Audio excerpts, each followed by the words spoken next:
Na ang gobyerno ni Marcos Jr. ng bangag, imagine ninyo, ang dami nyo, ang PhilHealth ayaw budgetan. Zero budget.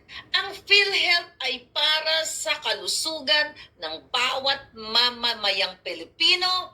Zero budget. Pero Correct. ang campaign ng Alyansa ng mga Bangag, pinondohan ng 10 billion pesos. Sa isang 90 days ang campaign, sa 3 buwan lang, 10 billion. And still okay pa rin sa inyo. Ang mga anak, nanay, lolo't lola ninyo, hindi makalapit. Ako, may lumapit na naman sa akin. Na mga may sakit and everything. Walang pambiling ganito, walang gamot, dadadada. Pero itong gobyerno ni Bangag, 10 billion. Sinabi nila yan, mga kababayan, okay, nasa report nila yan. Nabasa ko lang kanya at i-google nyo, nandiyan yan. So ngayon, dahil nag-aaway-aaway sila, dahil ito daw si Toby Tiangco, di ba, ay merong ambisyon for speakership.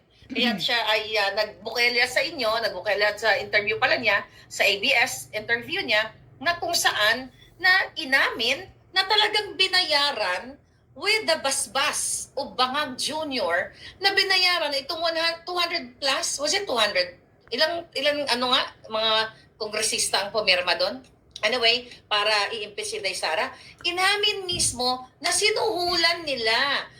Sinabi mismo ni Inday, 1.5 cash, 6 million plus yung conditional release na kapag ikaw ay pumirma, mayroon kang additional, ayuda, gamit yung mga akap chuchu na yan, at pinaliwanag na nga ng ating abogadong Vice President Sara na hindi trabaho ng kongresista yung mga pagbibigay ng mga ayuda na yan, o wala silang dapat power o hawakan yung pera, di ba, ninyo para mamigay ng ayuda. Ang trabaho nila, mag-amend, magbalangkas ng batas, gumawa ng batas, ganyan-ganyan. So ngayon, lumabas na nga sa bunganga nitong Toby Tiangco na ginasusan talaga nila, at ito ay basbas ni Bangag para i-impeach ang ating Inday Sara Duterte.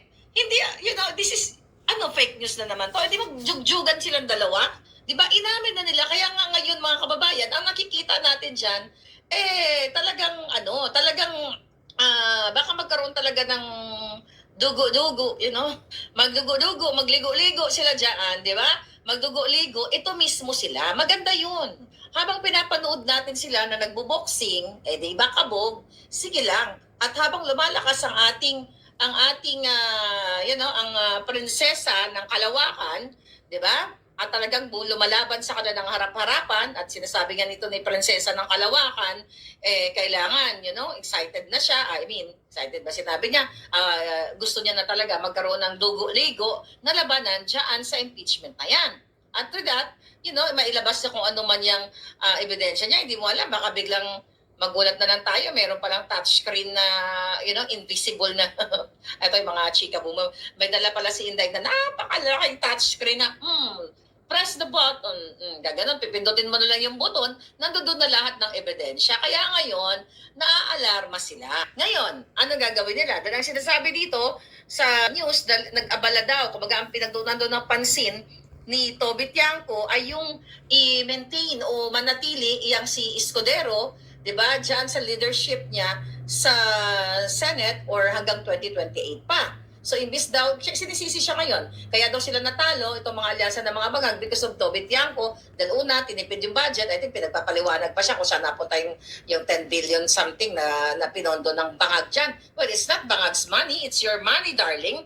So, ngayon, mga kababayan, dahil mga talunan mga ito, at nakita ninyo yung protest vote, at ipinakita ninyo na ang mga Duterte ay may alindog pa talaga. Ipinakita nyo yung protest vote, ipinanalo nyo ang Duterte 10 sa majority mga bansa, Japan, Hong Kong, Saudi ba? Hindi ko alam na kita yung iba, pero majority, mga kababayan, nakita ngayon ng alyansa ng mga Bangag na wala na talaga silang spark, wala na talagang tiwala ang taong bayan sa kanila.